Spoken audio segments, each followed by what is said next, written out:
16वीं लोकसभा के लिए चल रहे प्रचार अभियान की कवरेज के तहत हम आपको उत्तर भारत के बाद दक्षिण भारतीय राज्यों की ओर चल रहे अभियान का ब्यौरा भी दे रहे हैं। और इसी कड़ी में आज हम बात करेंगे आंध्र प्रदेश की। कांग्रेस उपाध्यक्ष राहुल गांधी ने आज वारंगल और हैदराबाद में रैलियां की। उन्होंने सीमांध्र और तेलंगाना से किए गए वादों को पूरा करने का भरोसा भी दिया। आंध्र प्रदेश में इस बार अलग तेलंगाना के मसले पर भी लड़ा जा रहा है। 2 जून को तेलंगाना देश का 29वां राज्य बनेगा, लेकिन इस बार कांग्रेस के साथ टीडीपी बीजेपी गठबंधन, उधर वाईएसआर कांग्रेस और तेलंगाना राष्ट्र समिति पूरे दमखम के साथ चुनावी रण में हैं। तेलंगाना के नए राज्य बनने से पहले संयुक्त आंध्र प्रदेश में लोकसभा और विधानसभा के लिए ये आखिरी चुनाव है। चुनाव भले ही आंध्र प्रदेश में हो रहा हो, लेकिन तेलंगाना और सीमांध्र में मुद्दे अलग अलग हैं। तेलंगाना में कांग्रेस और टीआरएस गठजोड़ नहीं होने के बाद अलग अलग चुनाव लड़ रही हैं। कांग्रेस सीपीआई के साथ गठजोड़ कर मैदान में है। टीडीपी ने पुरानी सहयोगी बीजेपी का दामन फिर थामा है। टीआरएस कांग्रेस और बीजेपी दोनों की नीतियों पर आक्रमण कर रही है। एक प्रदेश में से 2 प्रदेश बने।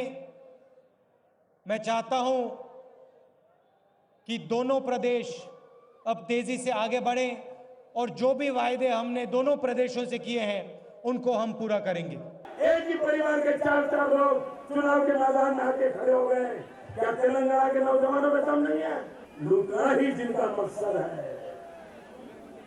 ऐसे लोगों के भरोसे ये नया पैदा हुआ तेलंगाना, उसको मरने दिया नहीं जाएगा। सीमांध्र में आम राय विभाजन के खिलाफ रही है। इस मुद्दे पर इलाके के क्षेत्रीय दल कांग्रेस को घेरने का कोई मौका नहीं चूक रहे।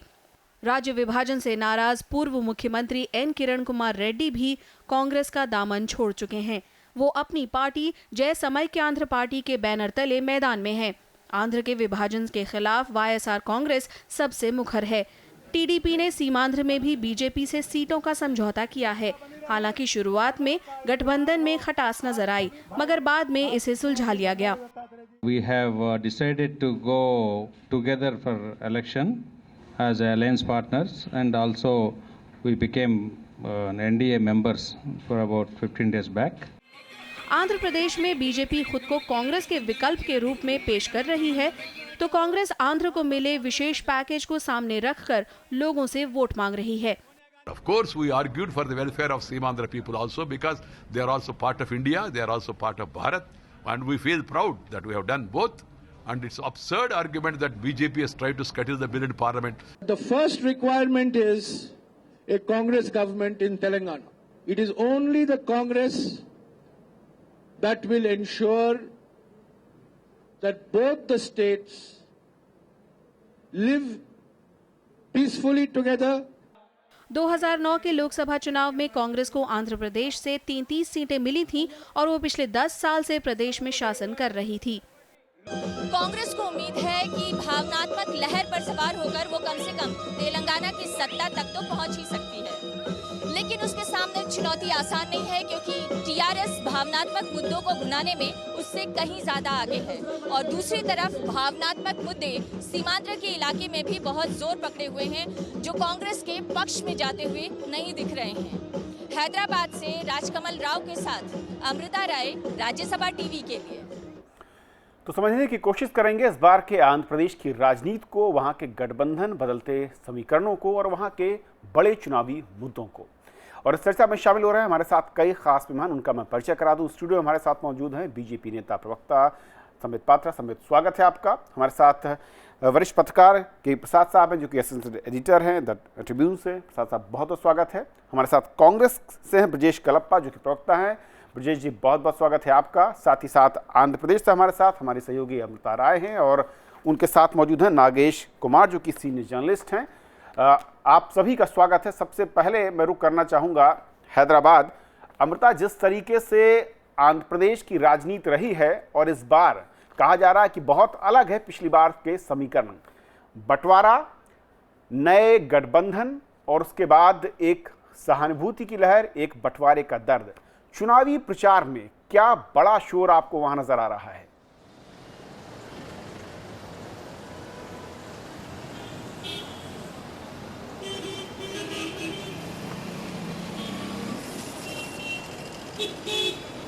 देखिए कविंद्र, चुनावी प्रचार में दोनों तरह का शोर नजर आ रहा है। अगर आप हैदराबाद में बैठ के देखेंगे तो आपको तेलंगाना के पक्ष में और उसके बारे में बोलते हुए लोग ज़्यादा दिखाई देंगे, लेकिन आप अगर हैदराबाद से आगे निकलकर सीमांध्र की तरफ जाएंगे तो दूसरे तरह का शोर नजर आएगा। लेकिन हमारे साथ है, आपने जैसा परिचय करवाया नागेश कुमार जी का। नागेश कुमार जी 40 साल से यहाँ पर रिपोर्टिंग कर रहे हैं और इन्होंने 1978 से लेके अब तक के तमाम चुनाव देखे हैं।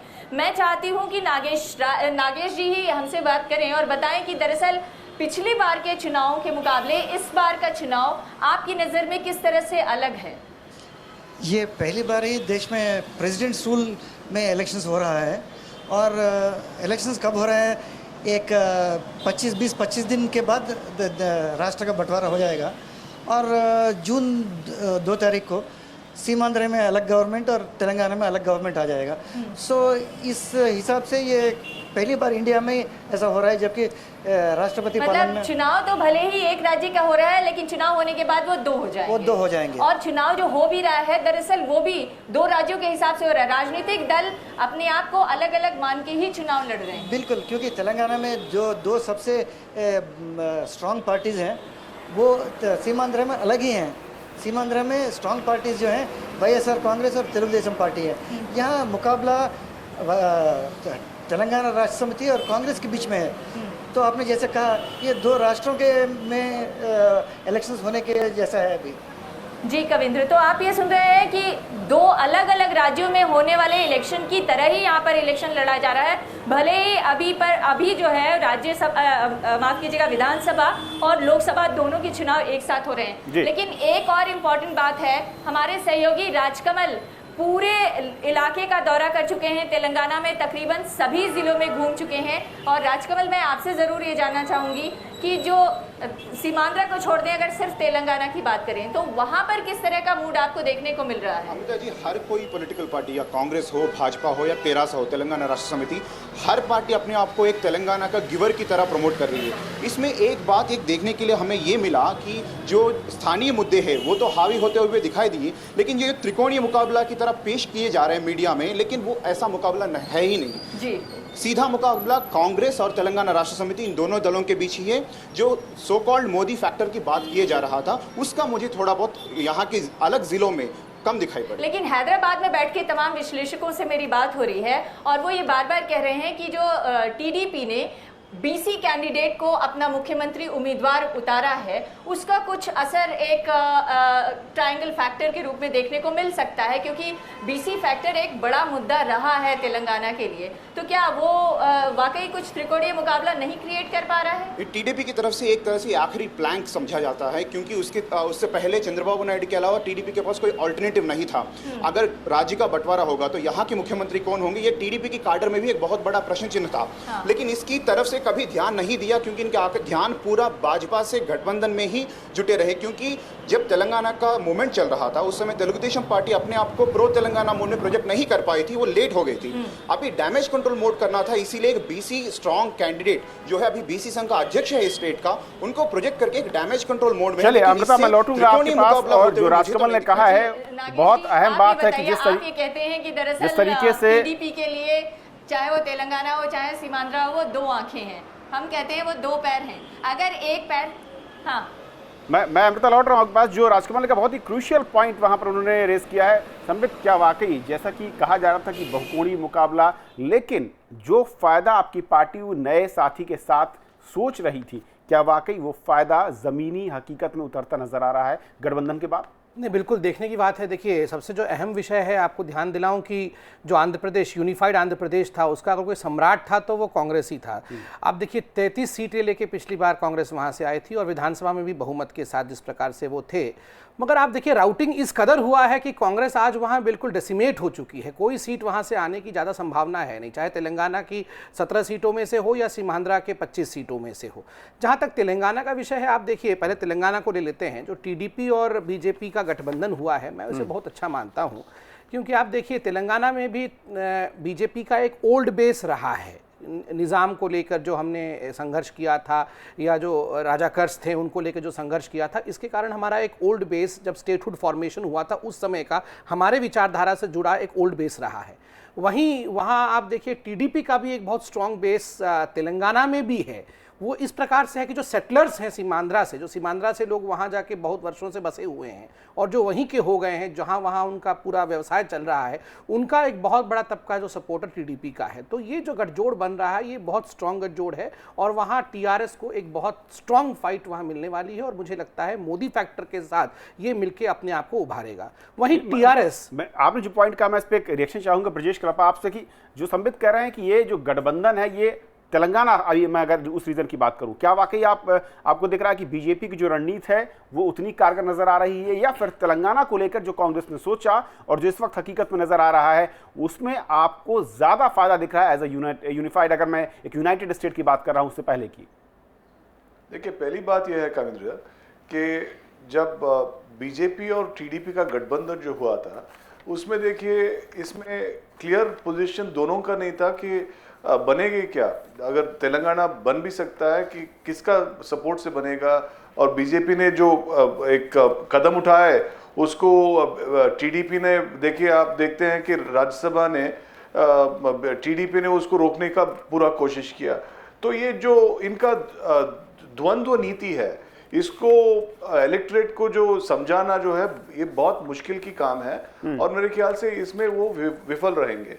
और दूसरी बात यह है कि जब से 2004 से आप देखेंगे कि जब से ये दोनों मिले हुए हैं तो दोनों का एकदम वाइप आउट हो गया है। 2004 में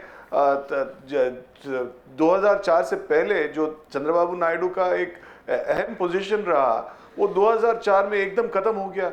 उसके बाद 2009 में उन्होंने गठबंधन ना बनाने का उन्होंने एक निर्णय लिया।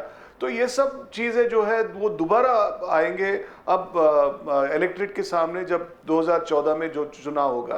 और जो आपने बात कही है, जो आपने बात की मैं उसमें एक और पॉइंट जोड़कर प्रशांत साहब से निरीक्षण चाहूंगा कि क्या वो सेंटीमेंट्स जो एक अलग राज्य के लिए बहुत दिनों से थे, लंबे अरसे से एक आंदोलन चल रहा था, कांग्रेस को तेलंगाना रीजन की अगर बात करूं वहां पर वो फायदा मिलता नजर आ रहा है, या फिर जैसा कि जो रीजनल पार्टीज हैं वहां पर वो जिस तरीके का बहुकोणीय मुकाबला क्रिएट कर रही हैं, वहां पर किसकी हालत कमजोर या किसकी मजबूत नजर आएगी? देखिए, मेरे ख्याल से एक इसमें बहुत अहम मुद्दा है जो कि शायद छुप जाता है, क्योंकि वहाँ पे स्थानीय चुनाव वहाँ की असेंबली के लिए भी हो रहे हैं और साथ ही साथ लोकसभा के लिए, जो कि पिछले 2004 में भी हुआ और 2009 में भी हुआ, और दोनों मरतबा जो परिणाम है वो सबको मालूम है। लेकिन इस बारी जो कोशिश हो रही है भारतीय जनता पार्टी की, मोदी की एक छवि और मोदी की लहर, वो क्या लोकसभा में दर्शाए पाएंगे, ये इस पर एक इशू है जो एज ए पॉलिटिकल ऑब्जर्वर हम देखना चाहेंगे। असेंबली में जहाँ तक रहा सवाल, कांग्रेस को जो परेशानी आ रही है वो ये है कि कांग्रेस और उसके अपने नेता ये मानते हैं कि अगर तेलंगाना राज्य का गठन होने वाला है तो उसके पीछे पीछे सीधा कांग्रेस का हाथ है, वो ऐसा मान के चल रहे हैं। और उसका आंकड़े देते हैं 2009 के जो चुनाव हुए थे उसमें अगर देखा जाए कि टीआरएस का मात्र शेयर काफ़ी गिर गया था, वोट शेयर भी गिरा था और साथ ही साथ सीटों में, लोकसभा में भी उस वक्त शायद 2 सीटें से ज़्यादा उनकी नहीं निकल पाई थी, असेंबली में कुछ ज़्यादा थी। तो उनको ये लग रहा है कि ये मुद्दा अभी भी वहीं बना हुआ है। लेकिन जैसे आपके संवाददाता ने बात कही कि वहाँ पे जो भावुक मुद्दे उठा रहे हैं, और टीआरएस चूँकि वहाँ की स्थानीय पार्टी है और कई 10-12 साल से आंदोलन करती रही है जी, और आपको याद हो ये टीडीपी से निकल के आए थे चंद्रशेखर राव, और उसके बाद उन्होंने अलग पार्टी का गठन किया, तो पूरा इनका एक वहाँ का, तो ये सब मुद्दे हैं। लेकिन मैं कहीं ना कहीं देखूंगा कि अगर मतदाता अपने विवेक से जो परिचय देगा तो क्या ये विभाजन के साथ साथ जो अलग लोकसभा में अलग और इन्हें आप करेंगे डिफरेंशिएट कर पाएगा विधानसभा के लिए, ये देखना बहुत जरूरी है। मैं चलूं हैदराबाद, उससे पहले आप कुछ कहना देखिए, मैं 2 बहुत महत्वपूर्ण विषय यहाँ पे, आप कांग्रेस की स्थिति को यहाँ देखिए, तेलंगाना और सीमांध्र दोनों में 1-1 सेकंड का। आप तेलंगाना में देखिए, कांग्रेस बहुत कुछ डिपेंड कर रहा था कि टीआरएस के साथ एक गठजोड़ बन जाएगा और दोनों बहुत मजबूत होकर उभरेंगे। टीआरएस ने वहीं एक कोवर्ट गठबंधन कहीं ना कहीं एमआईएम से हैदराबाद को इंटैक्ट रखने के लिए अपने अंदर खाते कर लिया है और कांग्रेस को बिल्कुल दरकिनारे रखा है। पहली बार जो सबसे पावरफुल पार्टी थी वो कहीं ना कहीं सीपीआई के साथ गठबंधन करके वो वहां लड़ रही है। सीमांध्रा में तो ये हाल है कि जो एनटीआर भवन है टीडीपी का, मैं सीमांत पर लौटूंगा, मैं पहले तेलंगाना पर एक बार फिर से रुक करूंगा हैदराबाद का, जहां पर हमारे सहयोगी और राजकमल मौजूद हैं। अमृता, जिस तरीके से तेलंगाना को लेकर प्रसाद साहब कह रहे हैं कि बहुत अहम है ये भी देखना कि किस तरीके से विधानसभा के लिए वोटिंग और लोकसभा दोनों के लिए क्या मुद्दों को या पार्टियों को अलग अलग करके वहां के वोटर देख रहे हैं या फिर एक ही नजरिए से दोनों को देख रहे हैं।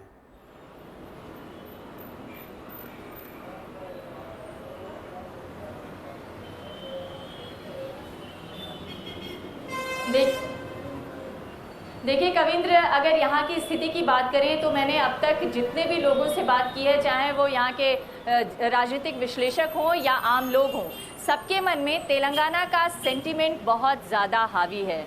और अगर तेलंगाना के सेंटीमेंट की मैं बात करूं तो अभी दो बातें मैं ज़रूर आपको बताना चाहूँगी। एक बात तो जो बार बार संबित पात्रा साहब कह रहे थे कि बीजेपी का बहुत पुराना वहाँ पर गढ़ रहा है। 80 के दशक में जब लाल कृष्ण आडवाणी जी ने मतलब एक सीट निकाली थी भाजपा की, तब उस समय ज़रूर बीजेपी के लिए एक स्ट्रांग होल्ड लीडर यहाँ पे थे और जो पार्लियामेंट में 2 सीटें आई थी बीजेपी की, उसमें से 1 सीट तेलंगाना रीजन से आई थी, लेकिन वो बहुत ही ज़्यादा सिमट के रह गई है। और बीजेपी का अगर पिछले चुनाव के परफॉर्मेंस की बात करें तो सिर्फ 3.8% वोट बीजेपी के हासिल हुए थे।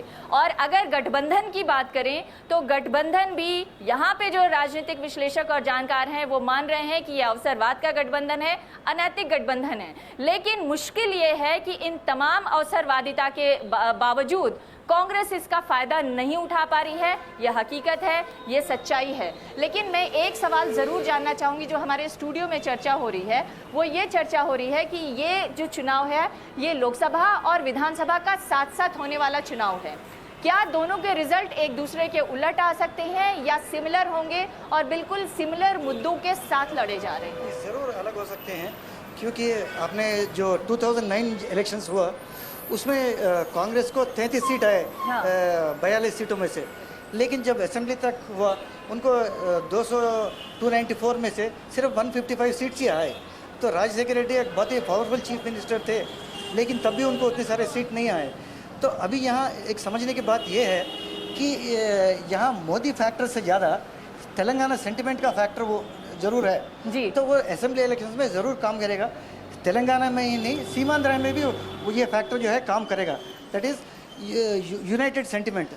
तो मोदी फैक्टर ये इसको न्यूट्रलाइज कर सकता है कि नहीं, देखना पड़ेगा, क्योंकि अभी बीजेपी यहाँ एक दिक्कत में है, क्योंकि बीजेपी ने पार्लियामेंट। लेकिन सच्चाई ये नहीं है नागेश जी कि मोदी फैक्टर का अगर इतना ही असर होने वाला होता तो मोदी जी अपने तमाम सीनियर लीडर्स को ये ना कहते कि वो उत्तर प्रदेश में रह के और उत्तर भारत में रह के प्रचार करें। तेलंगाना में उन्होंने अपने सीनियर लीडर्स को भेजने से मना कर दिया, क्योंकि वो अपने आप ही एक दौरा कर चुके हैं। हाँ। अब दूसरा दौरा भी 27 या 28 अप्रैल को करने वाले हैं, बट उनके जो चंद्रबाबू नायडू पे डिपेंड हो रहे हैं, और दूसरा फिल्म एक्टर पवन कल्याण है, उनके ऊपर भी डिपेंड हो रहे हैं। बट आपने सही कहा, उन्होंने राजनाथ सिंह या सुषमा स्वराज उनको अभी तक मैं इस पॉइंट पर बुलाया नहीं। इस पॉइंट पर संबित रिएक्शन चाहूंगा। संबित, क्या ये माना जाए कि आंध्र प्रदेश की जो लड़ाई है वहां पर बड़े नेताओं को उतारने से कुछ वेंकैया नायडू वहां कैंप करके रह रहे हैं, कुछ और दूसरे बड़े नेता मुझे नहीं देखिए, जो रीजनल लीडर्स हैं, जो उसके भाषा, संस्कृति, सभ्यता से जुड़े हुए नेता हैं, वैसे वेंकैया नायडू जो आंध्र प्रदेश से ही आते हैं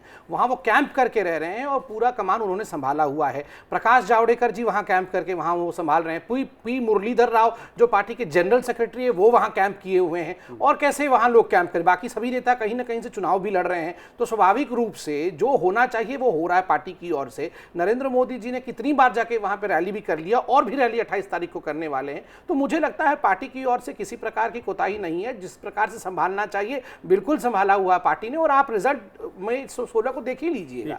ब्रजेश, एक जो सवाल जो एक मैं कहूं कि ऑब्जर्वेशन देख रहा था, जो हैदराबाद से हमारे सहयोगी बता रहे थे कि कांग्रेस जो फायदा उठा सकती थी वो शायद वो मौका चूकती नजर आ रही है। और सीमांध्र में किस तरीके से आपको लगता है कि जो दांव है वो कितना कमजोर पड़ता हुआ नजर आ रहा है, क्योंकि जो सेंटीमेंट हैं वो खासे विरोध में भी दिखते हैं?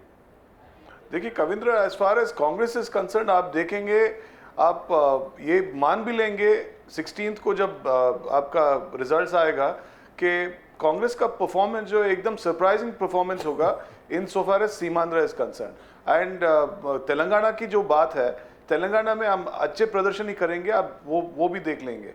और जहां तक संबित जी ने बताया था कि इन अपना वेंकैया जी के बारे में, वेंकैया जी उनको पता नहीं होगा, वेंकैया जी वहाँ का एमपी भी नहीं है, हमारे कर्नाटक से एमपी है, और प्रकाश जावड़ेकर तो बाहर से ही है, और उनका प्रेसिडेंट जो तेलंगाना का था मिस्टर कृष्ण रेड्डी, उन्होंने तो इलेक्शन पे ही नहीं लड़ने का वो निर्णय लिया है। तो इनका जो है एकदम डिमोरलाइज हो रखे हैं और एकदम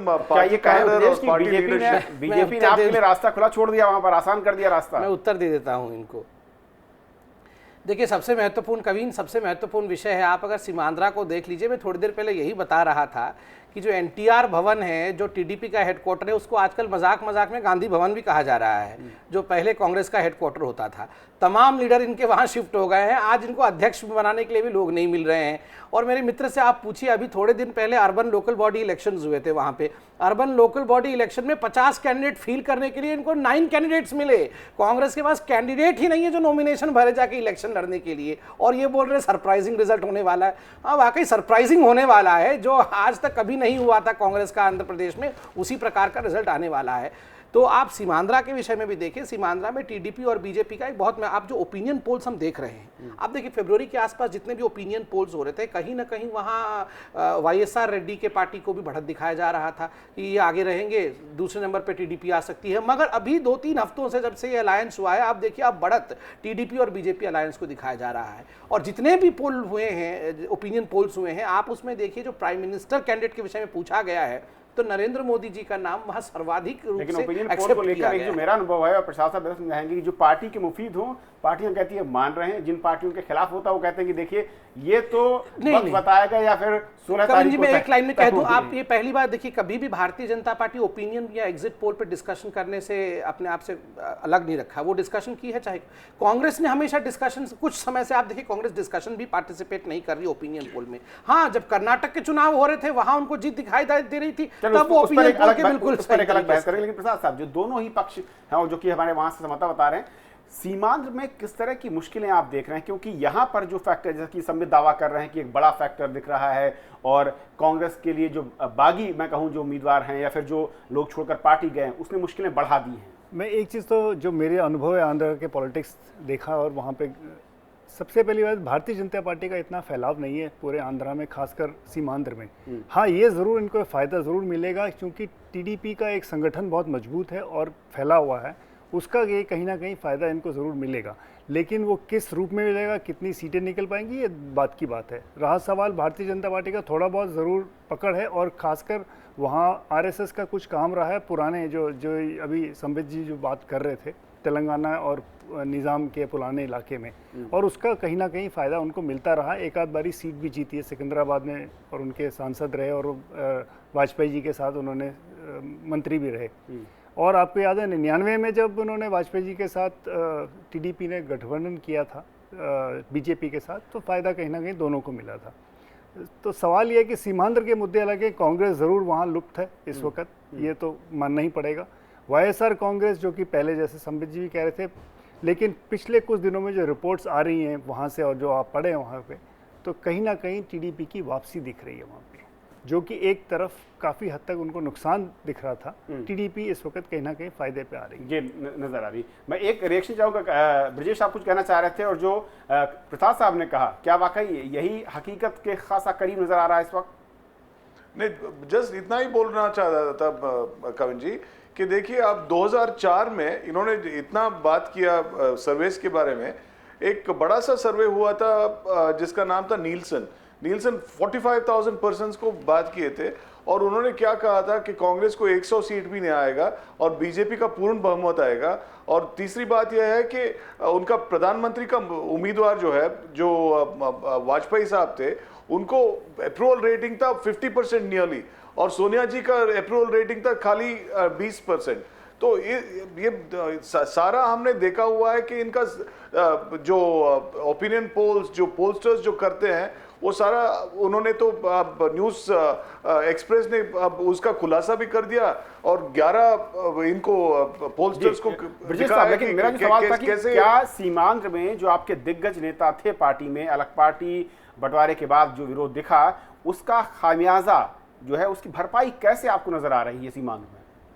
नहीं, भरपाई कोई उसमें उतने बड़ी बात नहीं है। अब देखिए चिरंजीवी साहब जो है हमारे साथ ही है, और दूसरी बात यह है कि जो बड़े बड़े नेता लोग हैं वो सारे हमारे साथ ही है, और काडर जो है एकदम मजबूत है और एकदम कांग्रेस के साथ ही है, तो उसमें हमको लगता नहीं है कि कोई भी दिक्कत आएगा उसमें। चलिए, बहुत बहुत शुक्रिया आप सभी मेहमानों का हमारे साथ इस अहम मसले पर चर्चा करने के लिए और आंध्र प्रदेश की तस्वीर को बारीकी से समझने के लिए और अलग अलग पार्टियों के व्यूज, उनकी ताकत को देखने के लिए। तो ये थी हमारी आज की पहली खबर।